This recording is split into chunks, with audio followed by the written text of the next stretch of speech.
MP board class 12th वाले सभी बच्चों का आज जो अर्थशास्त्र विषय का पेपर होने जा रहा है प्यारे विद्यार्थियों, ये पूरा का पूरा पेपर आज आपको देखना है। ये जो पेपर बता रहा हूँ ये सेट डी है, आज का पूरा पेपर। प्यारे विद्यार्थियों 100% मैं आपसे वादा करता हूँ कि पेपर आपका बाहर नहीं जाएगा। जितने भी बच्चे इस वीडियो को देख रहे हैं तो प्यारे विद्यार्थियों, ये आज का जो क्वेश्चन पेपर है इसे रट लीजिए, छाप लीजिए, क्योंकि ये 100% प्यारे विद्यार्थियों आज परीक्षा में देखने को मिल जाएगा। जितने भी छात्र वीडियो को देख रहे हैं तो चैनल को सब्सक्राइब जरूर करके रखना, क्योंकि सभी विषय के जो क्वेश्चन पेपर है मेरे द्वारा आज बता दिए जाएंगे। प्यारे विद्यार्थियों, आया नहीं तो संन्यास निश्चित है, वीडियो नहीं बनाऊंगा, लेकिन आपको ये पूरा का पूरा पेपर शुरू से आखिरी तक जो ये 10 मिनट का वीडियो है इसे देख ही लेना है, क्योंकि अब आपको देर इसमें नहीं करना है। आइए शुरुआत करते हैं हमारे प्रश्नों से। क्वेश्चन आप देख सकते हैं, आज आपसे सबसे पहले जो प्रश्न पूछे जाएंगे वो पूछे जाएंगे सेट डी में सही विकल्प वाले क्वेश्चन। पहला प्रश्न आएगा, निम्न में से कौन चालू खाते में घाटा है। प्यारे विद्यार्थियों, चालू खाते में घाटा आपसे पूछा जाएगा। इसमें आपको लिखना है प्राप्तियां लेस देन भुगतान, ये आपको सही उत्तर के रूप में लिख कर आना है। प्यारे विद्यार्थियों, पास होने के लिए ये क्वेश्चन पेपर बहुत ज़रूरी है आपको देखना। आरबीआई ने अदायगी संतुलन लेखा लेन देनों को कितने खातों में बांटा है। 2 खातों में, 4 में, 3 में या फिर 5 में। तो इसमें हमारा जो सही उत्तर होगा 2 खातों में बांटा है। आरबीआई ने अदायगी संतुलन लेखा लेन देनों को 2 खातों में बांटा है, तो इसमें आपको 2 लिखना है।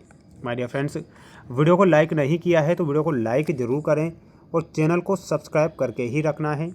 आप पूरा पेपर मिला लीजिएगा। योजनागत उपभोग का मूल्य है, तो योजनागत उपभोग का मूल्य क्या हो जाएगा, वो हो जाएगा प्रत्याशित उपभोग। क्या हो जाएगा, प्रत्याशित उपभोग जो होता है योजनागत उपभोग का मूल्य होता है, तो ये आप ध्यान रखेंगे।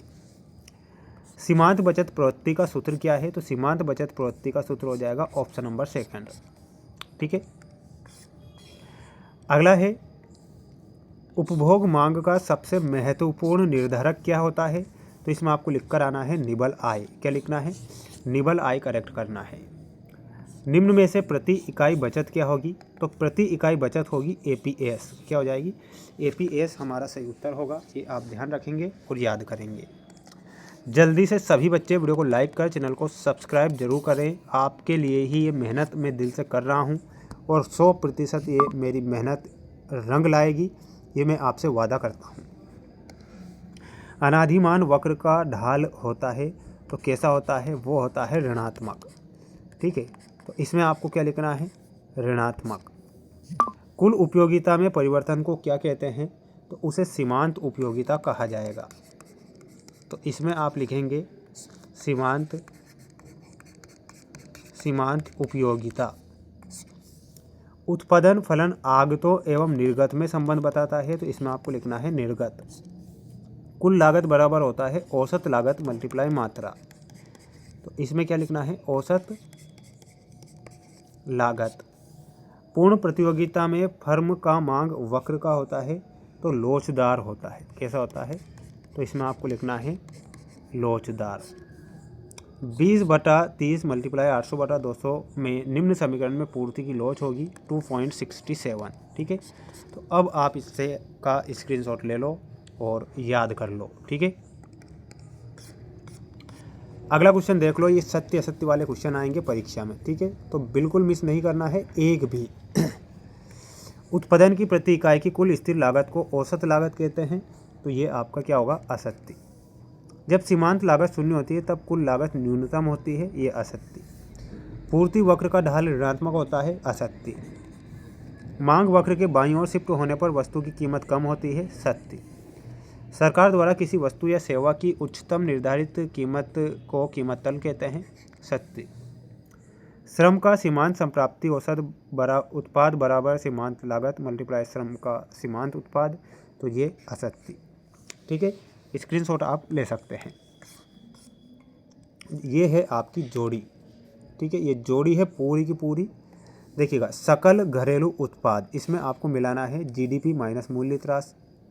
सकल राष्ट्रीय उत्पाद, इसमें आपको मिलाना है जीडीपी प्लस एनएफआईए। शुद्ध घरेलू उत्पाद में आपको मिलाना रहेगा एनडीपी प्लस मूल्य त्रास। निवल निवेश में हो जाएगा सकल निवेश माइनस मूल्य त्रास।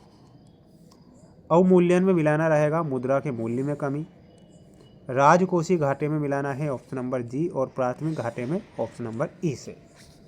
ये आपकी जोड़ी यहाँ पर कंप्लीट हो चुकी है। अब आप इसका स्क्रीनशॉट ले सकते हैं और याद आप कर सकते हैं। ये रहा आपका अगला प्रश्न जो आपको परीक्षा में देखने को मिलेगा।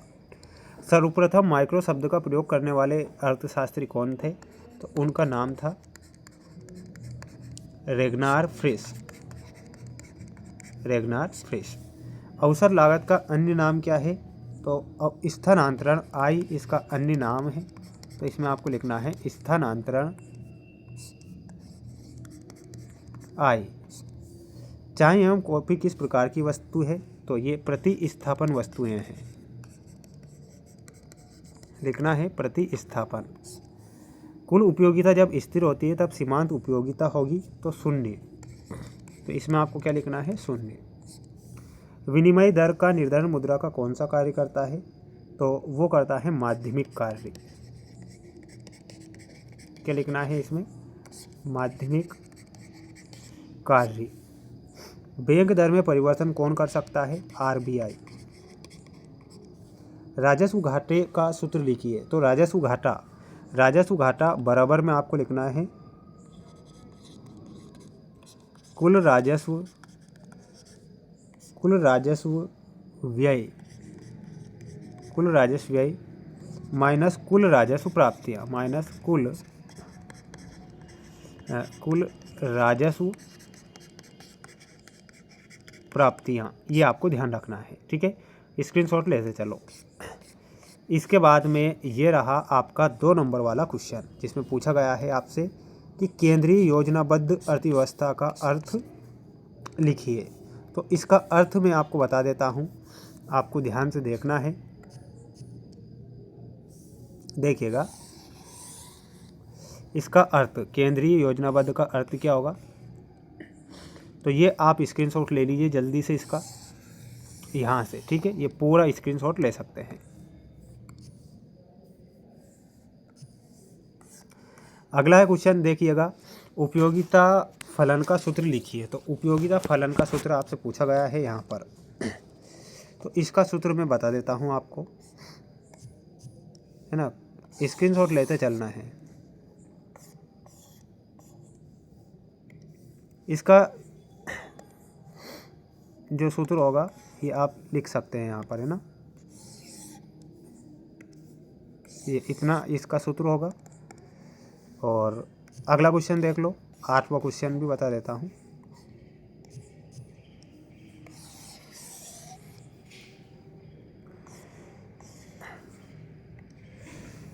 देखिएगा इसका आंसर इतना आपको लिख लेना है।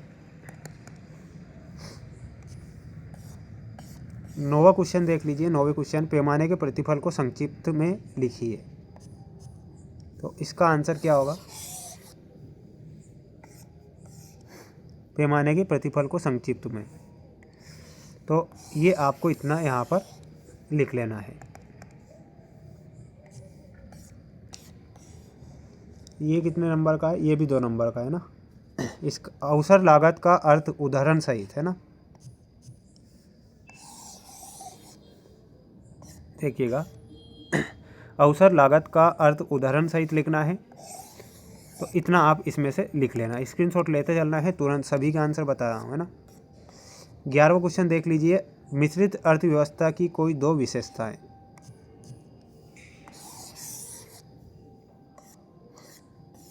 दो विशेषताएं लिखना है आपको। तो ये 2 विशेषताएं आ गई यहाँ पर, स्क्रीनशॉट ले लो। 12वां क्वेश्चन बता रहा हूँ, ध्यान से देख लेना, है ना। वस्तु विनिमय प्रणाली की कोई 2 विशेषताएं। तो इसकी 2 विशेषताएं वस्तु विनिमय प्रणाली की। स्क्रीनशॉट ले लीजिए जल्दी से, समय नहीं बचाए। आज पूरा पेपर छपने वाला है, ऐसा क्वेश्चन पेपर लेकर आया हूँ, है ना। मुद्रा की मांग के कोई 2 कारण। तो यहाँ पर आप इनका स्क्रीनशॉट ले सकते हैं। देखिए मुद्रा की मांग के कोई 2 कारण लिखना है। तो लेन देन की आवश्यकता, एक कारण तो ये लिख लीजिएगा, और दूसरा कारण लिख लीजिएगा एहतियाती मांग, तीसरा है सट्टा मांग, है ना। तो ये कारण आप यहाँ से लिख लेना। 14वां क्वेश्चन देख लीजिए। यदि एपीएस का मान 0.75 है तो एपीएस का मान ज्ञात कीजिए। तो इसका मान आपको ज्ञात करना है, जो कि यहाँ पर आपको मैं बता देता हूँ। पूरा का पूरा एक बार स्क्रीनशॉट ले लीजिए, है ना। ये इतना आपको मान लिखना है पूरा। 15वां क्वेश्चन देखिए। यदि एमपीसी का मान 0.2 है तो गुणक का मान ज्ञात कीजिए। तो गुणक का मान भी आप देख लेना।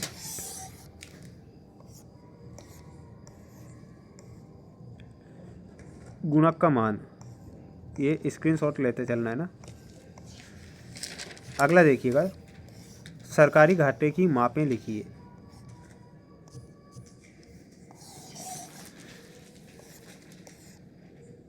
सरकारी घाटे की मापें, तो इसमें आपको लिखना है राजस्व घाटा, राजकोषीय घाटा और प्राथमिक घाटा। इतना आंसर आपको लिखना है। 17वां क्वेश्चन है आपका, अवमूल्यन एवं मूल्यित राशि में कोई 3 अंतर लिखिए। 3 अंतर आपसे पूछा गया है, तो 3 अंतर बता देता हूँ आपको। देखिएगा ये 3 अंतर आ चुके हैं, ये परिभाषा है, स्क्रीनशॉट ले लीजिए। ये 3 अंतर हो जाएंगे ना, इतना आपको अंतर लिखना है।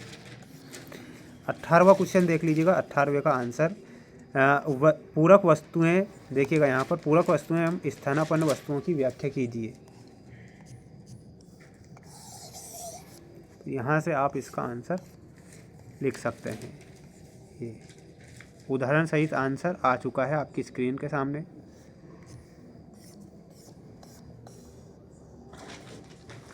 ये 19वां क्वेश्चन है। ये 20वां क्वेश्चन देख लीजिएगा। अनादिमान वक्र की कोई 4 विशेषताएं।